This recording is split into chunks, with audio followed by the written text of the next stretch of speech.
So if you're, like most people shopping online these days, you've probably used flexible payment options. Splitting a purchase into four or maybe pushing a payment until you get paid. Oh, absolutely. It's great for cash flow. It is. But here's the thing. When you're using different services across, I don't know, a dozen retailers, all of a sudden you're trying to manage all these due dates, find receipts, handle returns. Yeah. It just becomes this huge scattershot headache. A total nightmare, yeah. You lose track of everything. Exactly. And if you've ever wished for just one central control tower to manage all that purchasing chaos, well, this deep dive is for you. Today, we're doing a comprehensive analysis of the Klarna Pay Your Way app. Right. This isn't just about reviewing a product. We're really dissecting a platform that's designed to consolidate your shopping, your payments, and all your financial organization into one single mobile ecosystem. Exactly. And our mission today is to go past the basics of buy now, pay later, which, many of you already know pretty well. We want to analyze the strategic shift that this kind of integrated app represents. We really need to extract the core insights about control. How does Klarna use things like virtual cards, return management, and all that centralized tracking to change itself from just a checkout button into a really powerful tool that lives on your phone? Okay, let's unpack this right from the start. We're talking about centralization.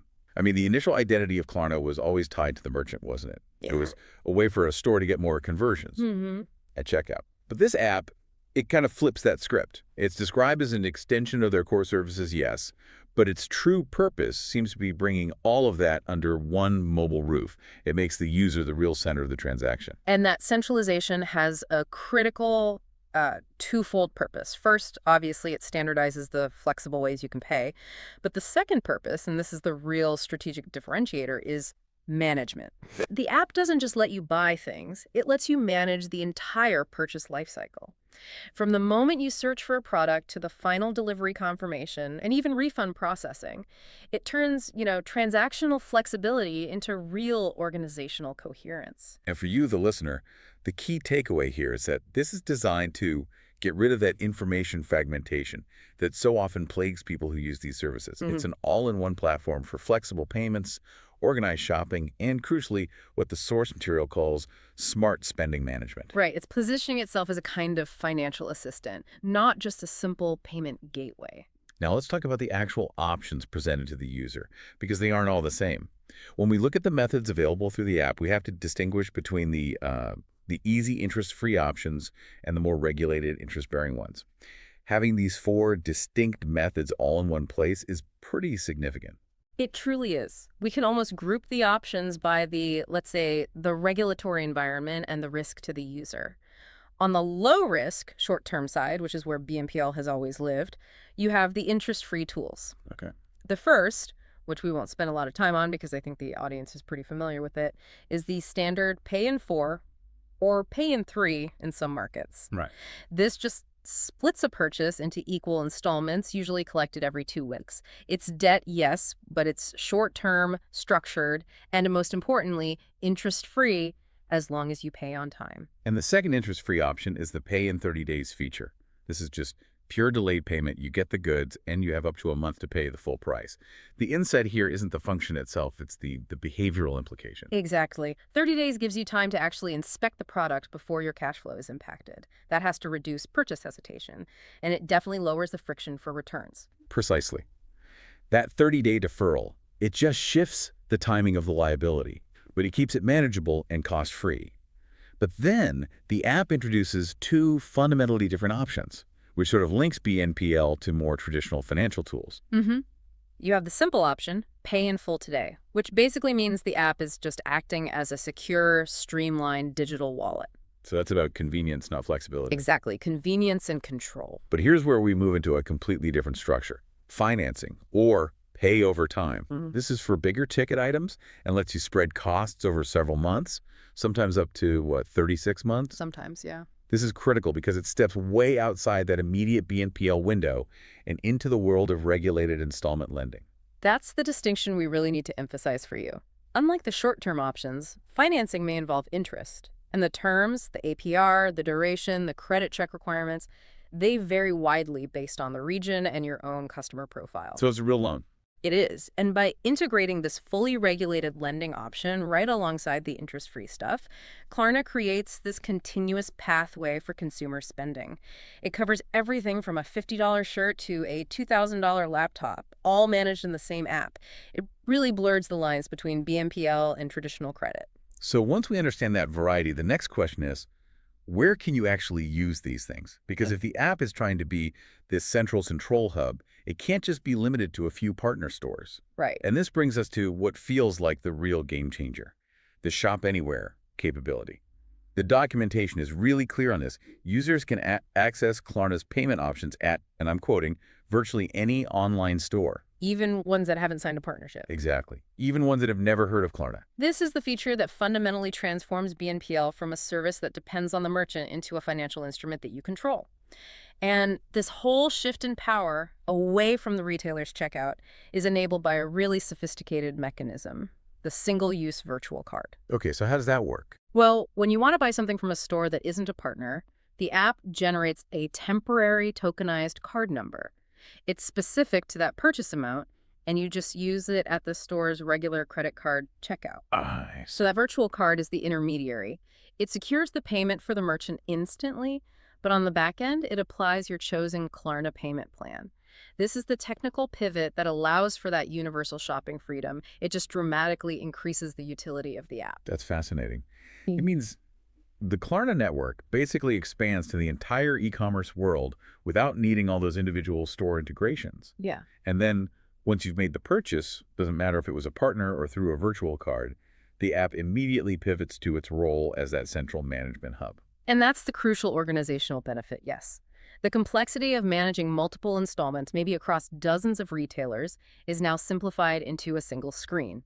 The app becomes a single source of truth for your entire Klarna spending profile. So you can see all your purchases, your history, and most importantly, you get total visibility into your upcoming payments. You can check schedules, see due dates, view the exact amounts for everything.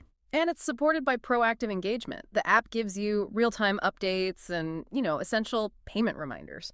This level of tracking is designed to minimize the risk of late fees, especially if you're juggling multiple pay and 4 schedules. Which is easy to lose track of. So easy. The real benefit here is reducing the cognitive load on you, the consumer. But the truly elegant feature that really leverages this centralized control is the hassle-free returns capability. Yeah. We all know returning items is the weakest link in e-commerce. You're left chasing refunds or paying for things you don't even have anymore. This feature directly addresses that cash flow problem during returns. If you decide to send something back, you report that return directly in the app. Okay. And because Klarna manages the payment, reporting the return kicks off a critical action. It pauses the payment obligation for that specific item. That's huge. Think about what that means.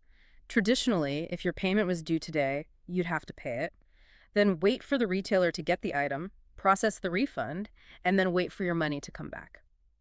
With the pause feature, you don't pay for the item while it's in transit. Right. It completely alters the user's burden of proof and their cash flow liability during that whole waiting period. It's a really powerful example of centralized control benefiting the consumer. That management part is clearly central, but the application is also, it's aggressively trying to own the pre-purchase phase too. It's trying to become a full retail destination. Oh, absolutely. It's not enough to just pay for things. The app wants you to find and decide on things inside its own ecosystem. That's where we see the platform integrating all these standard shopping perks that before you would have needed separate apps for. It creates this powerful incentive for you to start your shopping journey right there in the Klarna app. Well, take price comparison. Instead of just waiting for you at checkout, the app lets you search for products and compare prices across different stores right in the interface. This really supports that smart spending idea, helping you make a better decision before the transaction even starts. And then there's the cashback feature, which is tied to that. You get incentivized with rewards on purchases you make through the app. And that's not just a perk, it's a strategic mechanism. It's designed to steer your traffic and your purchasing intent directly into their ecosystem, which increases how often you use it and, of course, the volume of data they collect. Right. And we see the same idea applied to streamlining logistics and rewards. The app consolidates convenience features. For instance, delivery tracking is integrated. It pulls real-time updates and arrival times for your purchases, regardless of the carrier or the store. It reduces that, post-purchase anxiety. And finally, a really nice organizational perk that speaks to the level of detail here.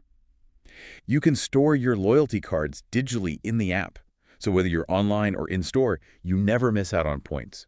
It fully integrates the entire life cycle, from the initial search and rewards through payment, all the way to delivery and returns. So, what does this all mean when we put it all together? The financing, the universal shopping, the centralized management. Yeah, what's the big picture? The application's design philosophy is to minimize friction and maximize control for the user, but, and this is a big, but only within its own managed environment. It creates a self-contained financial and retail universe. Built on. How would you say? 3 pillars. I'd say so. First, flexibility in how you pay. Second, rigorous organization of all your debt and logistics. And third, integrated tools for making smart spending decisions. It's really the evolution of buy now, pay later into a comprehensive financial platform. And that leads us right back to the provocative question we started with. It's something for you to think about as you navigate this kind of integrated purchasing world. We've established that consolidating all your purchasing habits, your payments, returns, even your loyalty points, into one app gives you immense benefits, organization, control. Power, yeah. But what does this level of centralization ultimately require of the user? By making the whole experience so seamless and so data-driven, how does Klarna's Control Tower fundamentally change a person's willingness to spend, and what are the trade-offs of embedding so much of your financial identity inside one very powerful mobile platform?